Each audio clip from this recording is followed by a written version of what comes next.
समर्थ का शरणागत हो, यानी उस समर्थ की शरण में आओ, तब तुम्हारे घर में सदा खुशी बनी रहेगी या होरी बनी रहेगी। और कभू ना हो अकाज राम रंग होरी हो, कभी अकाज नहीं होगा, कोई आपके घर में दुर्घटना नहीं हो सकती। देखो, कर्म के संस्कार आपका प्रेशर जरूर डालेंगे। जैसे आपने भक्तों के अनुभव सुने, कैसे कैसे जुल्म ढाने चाहे काल संस्कार ने, और परमात्मा ने हट एक तरफ 2 सेकंड में टाल दिए सारे। तो जब तक आप परमात्मा की मर्यादा में रहोगे, कबीर भगवान की में, आपको पूरा साथ देगा। यदि आपने मर्यादा भंग कर दी, आपने कोई परमात्मा का नियम तो भंग कर दिया, तो उस समय काल का दाव लग सकता आपके ऊपर। और अन्य भक्त ये सोच रहे होंगे कि ये दीक्षित था, इसके साथ ऐसी घटना क्यों घट गई। तो पुण्यात्माओं, इसके साथ साथ आपको बहुत सावधान किया जाता है कि देखो, कुछ भक्त ऐसे होते हैं, दीक्षा ले रखी है, मर्यादा भी तोड़ रखी है, फिर भी सुखी महसूस होते हैं। अभी उसका कोई भाग्य का ऐसा दुष्कर्म नहीं है जो उसको चोट मारने वाला है। और एक ऐसा भक्त है, दीक्षा ले ली है और नाम तोड़ दिया है, खंड हो गया है, तो उधर से संस्कार ऐसा कमजोर आ गया कि उसकी मृत्यु होनी है, वो मृत्यु होगी। और दीक्षित भी था लेकिन दीक्षा नहीं थी, क्योंकि नाम खंड हो गया। पावर काम तब तक करेगी बिजली आपके घर पर जब तक आपका कनेक्शन जुड़ा रहेगा। जिस दिन कनेक्शन कट गया, किसी भी कारण से कट जाता है, तो पावर का काम नहीं हो रहा आपके घर पे। उसके लिए परमात्मा कहते हैं कबीर साहब, जब लग हंसा हमरी आना, काल लगे ना तेरा बाना। कि जब तक ये प्यारी आत्मा मेरी मर्यादा में रहेगी, काल तेरा अटैक नहीं हो सकता। और जब हम मर्यादा तोड़ देंगे तो पुण्यात्माओं, फिर काल ही काल है सब जगह, पूरा संसार। हम परमात्मा की शरण में आने के बाद ऐसा समझ लो जैसे समुद्री जहाज में बैठ गए और उस जहाज से नीचे उतरे तो डूबेंगे, कहीं उतर लो, किसी साइड से गिर लो नीचे। तो जब तक आप इस परमात्मा की मर्यादा में रहोगे, आपके ऊपर कोई दिक्कत नहीं आएगी। दूसरी बात ये होती है, परमात्मा जो भी आप परमात्मा के लिए लगे हो, कोई दुख में आया है, यहां दुख तो आपको फ्री ऑफ कॉस्ट, यानी रूंगे में आपको लाभ दिया जाएगा। ये हमारा यहाँ का मेन उद्देश्य नहीं है कि आपको ये सुख दें, लड़का दें, लड़की दें, कोठी दें, बंगले, और कोई कष्ट संकट है, कोई 3 ताप से पीड़ित हो है। केवल इसी उद्देश्य को लेकर हमने ये यूनिवर्सिटी नहीं खोल रखी, ये हॉस्पिटल नहीं खोल रखा। हमारा मूल उद्देश्य है जन्म और मृत्यु के दीर्घ रोग का नाश करने का, ये मूल काम है। इसके साथ साथ हम जो आपको यहाँ की जो और दुख हैं, तो वो पहले निवारण किए जाते ताकि आपकी आस्था बढ़े भगवान में। और उसके बिना आप भगवान को पहचान नहीं सकते। अब जैसे कोई ऐसे जादू जंत्र करता था, सिद्धियां दिखाता था, तो धर्मदास जी कह रहे थे कि भगवान वो ऐसा संत है, ऐसे चमत्कार करता है। परमात्मा बोले वो संत नहीं जो चमत्कार करता है, वो महामूर्ख व्यक्ति है। और फिर उसी समय परमात्मा ने कहा कि वो संत नहीं जिसे चमत्कार भी ना हो। ये पुण्यात्मा, एक तो चमत्कार करना ये तो महामूर्ख व्यक्ति के काम है, क्योंकि उसने केवल सिद्धियां ही इकट्ठी कर रखी हैं जो उसके लिए भी घातक हैं और अन्य के लिए भी वो घातक है, क्योंकि उस पर आश्रित हो गया कि वो बड़ा महंत और संत होगा। और फिर कहा कि वो संत ने जिसे चमत्कार ना हो, संत चमत्कार नहीं करता, आप होया करे, उसके पास इतनी समर्थ शक्ति होती है। उसका उद्देश्य चमत्कार करने का नहीं होता, उद्धार करने का होता है। और वो सुख वैसे ही होते हैं जिनको लोग चमत्कार मानते हैं। या तो बिना गिनती के होंगे आपके घर पे, क्योंकि यह समर्थ शक्ति का साथ रहेगा आपके साथ। तो क्या बताते हैं, तो परमात्मा हमें याद दिलाते हैं कि जब तक आप हमारी मर्यादा में रहोगे आपको यहाँ के सारे सुख भी देंगे जिनको आप सुख मानते हो। अब पुण्यात्माओं, जो 3 ताप के कष्ट भी आपके कहीं नहीं कटे। यहाँ पर आप भक्तों के अनुभव सुनते हो, सब जगह चले गए थे, किसी में प्रेत था, किसी में जिन था, किसी पर कोई देव था, किसी के ऊपर कोई पीर तंग करता था, किसी में भैरव कूदता था, सब जगह जा चुके थे, लेकिन यहाँ आके सुख हुआ। हम ये उद्देश्य नहीं रखते कि ये सुख दें, ये ताप होंगे आपको, ये तो पहले होंगे, क्योंकि जब तक आपके पैर में कांटा लगा है तो कांटा निकालना हमारा उद्देश्य है, क्योंकि कांटा लगे पैर में जूता पहना नहीं जा सकता।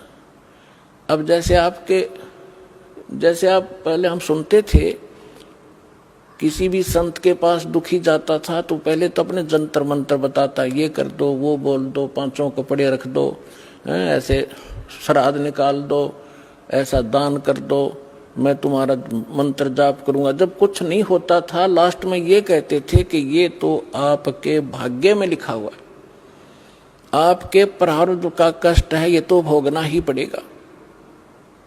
और फिर भी कहता था ले राम नाम का जाप करते ही रहना। अपने आत्माओं, जैसे किसी के पैर में कांटा लगा हो और वो किसी के पास जाता है, वो कहता है, कोशिश करता, उसके पास औजार नहीं है उस कांटे को निकाल दे, और वो कहे कि कांटा तो निकल नहीं रहा, ये तो लगा ही रहेगा क्योंकि गहरा चला गया है, अब ले जूता पहन ले, आगे कांटा नहीं लगेगा। तो कांटा लगे पैर में जूता नहीं टिक सकता, पहले कांटा निकले और फिर उसको सलाह दी जा कि फिर जूता मत निकाल देना, नहीं तो ये पीड़ा फिर आ जाएगी आपके ऊपर। तो फिर वो व्यक्ति उस पीड़ा से परिचित है और फिर वो कभी जूता उस मार्ग में निकाल लेगा। तो पुण्यात्माओं, जो दुखी व्यक्ति यहाँ आते हैं सौभाग्य है उनका, जो सुख में आते हैं उनका भी सौभाग्य है, लेकिन जो दुख में आते हैं वो ज्यादा स्थिर होंगे, क्योंकि सुख तो होगा ही होगा। ये तो सुखदाई भगवान है, समर्थ परमात्मा है, सुख का सागर है, ये दुख नहीं देता, और सुख इतना देगा बहुत गना आपको। और फिर थोड़ा सा यहाँ गाइडलाइन इसलिए दी जाती है क्योंकि आप मार ना खा जाओ भक्ति मार्ग में। इस मार्ग पर टिका रहना कठिन है, उसके लिए आपको ये फाउल पॉइंट बताए जाते हैं और साथ में गाइडलाइन दी जाती है जो आपके इस भक्ति मार्ग में सहयोगी होंगे। अब कुछ भक्त हमारे अन्य दुखियों को लाते हैं अपने पड़ोस से, रिश्तेदारों से, को समझा बुझा के, चलो वहां ठीक हो जाओगे, चलो वहां ठीक हो जाओगे, जाते सुख हो जाएगा, स्वस्थ हो जाओगे। तो पुण्यात्माओं, क्योंकि आपको मालूम है कि ऐसे होता है, लेकिन जो केवल यहाँ इसी उद्देश्य से आता है कि मैं ठीक हो जाऊं बस, तो उसका अगले उद्देश्य से भी परमात्मा परिचित है कि ये केवल झाड़ा लुहान आया है और ये ठीक होया फिर दोबारा नहीं आएगा। तो परमात्मा पुण्यात्माओं, इस दास ने 1994 से लेकर आज तक इस परमात्मा के से काफी निकट सानिध्य का अवसर मिला है, और जो मालिक ने परमात्मा की शरण में इस दास के माध्यम से आने वाले भक्तों के सुख देखे हैं वो अद्वितीय है। लेकिन हमारी जब तक हम ज्ञान से परिचित नहीं होते तो आप कभी भी डगमग हो सकते हो। एक गांव में हमारा भक्त था, उसके यहाँ हम सत्संग करने जाते थे, 3-3 दिन का पाठ करते थे। जैसे यहाँ 3 दिन करते हैं वो पर एक घर में किया करते थे, क्योंकि इस सत भक्ति को हमने बेस बनाकर चलाना पड़ा। एक घर में 3 दिन और 2-2 टाइम सत्संग करते, घर वाले आ जाते, अड़ोस पड़ोस के आ जाते, वो रिश्तेदारों को बुला लेते, तो उनको 3 दिन तक परिपक्व करते ज्ञान से। पहले दिन तो वो कुछ बेदकते, फिर धीरे धीरे सेट हो जाते और फिर उनके सुख देखते। तो उसके पड़ोस में एक लड़की थी, उसके दोनों किडनी खराब हो गई, चारपाई पर लेटी हुई, सारे सोजस आई हुई। उसने कहा कि आ जाओ, तुम नाम ले लो और ठीक हो जाओगे, हमारे गुरुजी से उपदेश ले लो, इनके भगवान कबीर साहब ठीक कर देते। उन्होंने उस लड़की को ले आए, उन्होंने दीक्षा ले ली।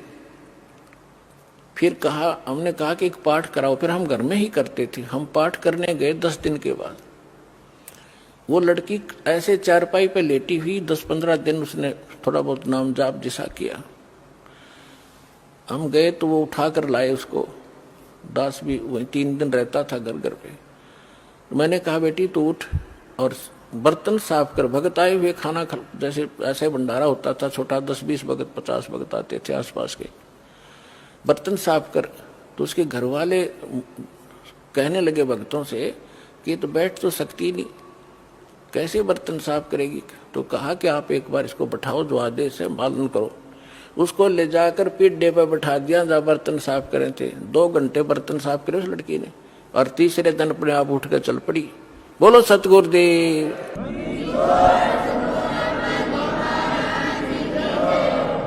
तो उसको क्या हुआ, कति स्वस्थ होगी, शादी होगी, और फिर नाम छोड़ दिया, आना बंद कर गए। 10 साल हो गए उन बातों को। तो कहने का भाव ये है कि ये परमात्मा आपको आते भी सुख दे सकता है, लेकिन आप केवल झाड़ा लवाण की आदत पड़ रही है आपने, एक बार ठीक हो जाओ फिर कोई जरूरत नहीं आने की। और हमारा उद्देश्य ये है कि ये तो सुख आपको मिलेगा ही मिलेगा, लेकिन हम बार बार आपको यहाँ बुला करके आप भक्ति से और ज्ञान से परिपक्व करना चाहते हैं, ताकि आपके संस्कार भक्ति वाले बढ़े। एक कष्ट तो आपका दूर हो गया, आपके तो जीवन में 20 और हैं ऐसे ऐसे, फिर वो तोड़ देंगे दे, या आपकी बहुत बुरा हाल कर देंगे। तो पुण्यात्माओं, ये ना समझना कि आप ठीक नहीं होगे, सभी ठीक होंगे, लेकिन परमात्मा अपने हिसाब से करेगा, और लेकिन आप पर आपत्ति नहीं आने देगा।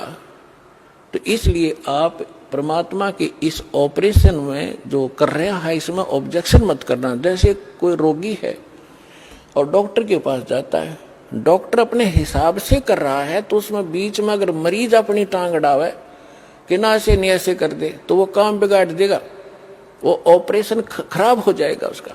तो परमात्मा आपको सुख देगा, आपके सिर पर हाथ रखेगा, आपके बच्चों की सुरक्षा करेगा और आपको मोक्ष देगा। आप विश्वास के साथ लगे रहना। बोलो सतगुरुदेव।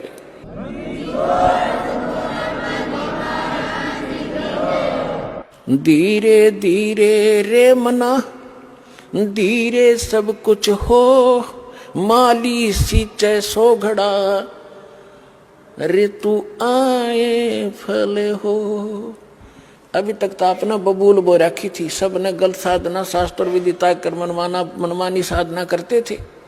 अब आपने ये आम का बीज प्राप्त हुआ है, अब आपने बीजा है, इसकी सिंचाई करो। इस सत्य नाम की, इस मंत्र की जो भी ये प्रोसेस है पूरा, ये सारा आपके इस जीवन में भी लाभदायक है और मोक्ष भी देगा।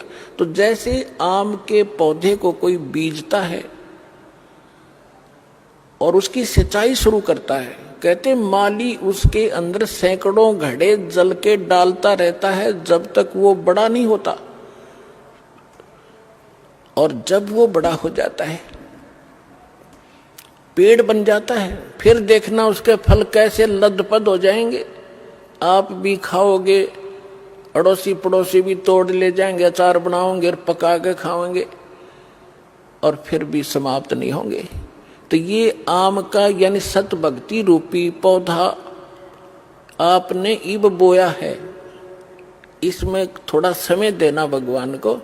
अगले दिन फल तोड़ने की चेष्टा ना करना, लेकिन ये समर्थ है, कुछ सहयोग आपको वैसे अपने कोटे से देना शुरू कर देगा। समर्थ है ये, अपने भी कोटे से आपको राहत देगा। नहीं आपके संस्कार अच्छे नहीं थे, अच्छे होते तो आप यहाँ दुखी नहीं होते। तो आपको परमात्मा पहले अपने कोटे से राहत देना शुरू करेगा, फिर आपकी भक्ति रूपी पौधे को पेड़ बनाने के लिए ये साधन बताए जाते हैं। दान करो, 5 यज्ञ करो, यहाँ आओ। यहाँ आपको किस लिए बुलाया जाता है? आप देखते हो आपको यहाँ एक मेहमान की तरह रखा जाता है। आपके भाई बहन जो पहले से लगे हुए हैं आपके लिए भोजन तैयार करते हैं, आपके लिए मैट बिछाते हैं, सारी सुविधा करते हैं, ताकि आप परमात्मा के बच्चे हो और आप इस परमात्मा को पहचाने। यहाँ आओगे, कहते हैं संत मिलन को चालियो, तज माया अभिमान, जो जो कदम आगे रखे ओ हे यज्ञ समान। कोई कहीं से भी आता है और वहां से चलने से पहले आप 100 प्रकार की व्यवस्था करते हो, 2-3 दिन पहले एडजस्टमेंट करना शुरू करते हो, तो वहीं से आपकी लगन और आपकी आस्था भगवान में के गुड अकाउंट में लिखी जाना शुरू हो जाती है। और फिर यहाँ आते हो, एक ये करने में लाखों रुपए लगा करते थे वो राजा लोग, और आपको क्या बताया है कि संत मिलन को चालियो। इस विश्व में पुण्यात्मा संत नहीं कोई, इस दास के अतिरिक्त। अभिमान ना समझना, ये मालिक का कुत्ता है और उसने ये संत बना दिया। और संत में वो गुण होते हैं जो भगवान ने बता रखे। संत मिलन को चालियो तज माया अभिमान, और जो कदम आगे रखे ओ है एक समान। कोई कितनी ऊंची पोस्ट हो और कितना समृद्ध हो धन से, जिस प्रकार आदमी बच्चा रोगी डॉक्टर के पास जाता है, उसको पता लग जाता है तेरे दीर्घ रोग है, असाध्य रोग है, तो वो जाते ही डॉक्टर जो भी उसको आदेश देता है, इंजेक्शन लाऊंगा लगा दो जी, जांच कराओ वहां जाओ, अच्छा जी, लेट जाओ, लेट गया जी, कपड़े उतार दो, चेक करूंगा, लो जी। तो कोई अभिमान नहीं रखता, चाहे कितना बड़ा पद हुआ, उसको उसमें पद दिखाई नहीं देता, उसने अपनी जान दिखाई देती है। तो यहां जब आप इस परमात्मा के लिए चलो, एक बालक बन के, एक अधीन, एक रोगी समझ के, वैसे तो आपको ज्ञान हो जाएगा धीरे धीरे।